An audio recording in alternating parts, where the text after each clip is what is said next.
Scene 3. So, in each case, Jesus is setting you and me on a course to know him and to respond to him. And it's called the process of discipleship. And he doesn't control us in it, but he gives us his Holy Spirit to be our guide and our leader.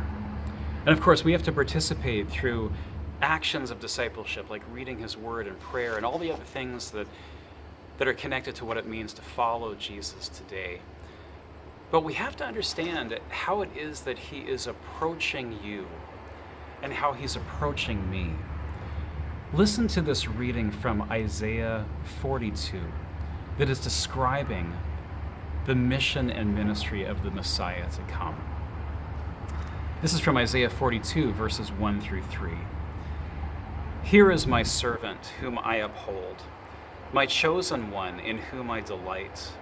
I will put my spirit on him, and he will bring justice to the nations. He will not shout or cry out or raise his voice in the streets. A bruised reed he will not break, and a smoldering wick he will not snuff out.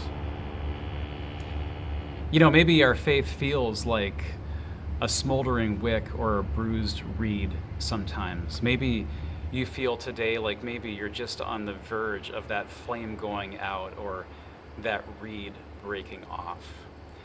And here's the good news. Jesus just has no desire to snuff out your smoldering flame or break off your bruised reed. He loves you as you are, and he's walking with you and loving you as you are today. And we see that with the disciples. He takes them in this story in Matthew 16 on a field trip, on a trip to Caesarea Philippi in northern Israel. He takes them to a place that is dominated by pagan beliefs, to a place of sulfurous springs where people would bathe for healing, and to an altar to the god Pan. And Jesus is showing them the contrast of how he wants to work with people versus the pagan religions of the day.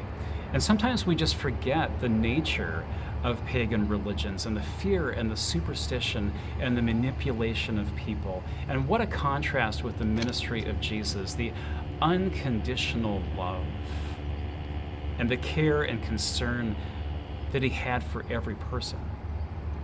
And the goodness of God in response to covenant promises that he has made to you and to me, even regardless of our own faithfulness or unfaithfulness.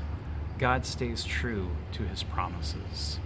Jesus wanted to see this contrast and give them a picture for how the church needed to work in the future.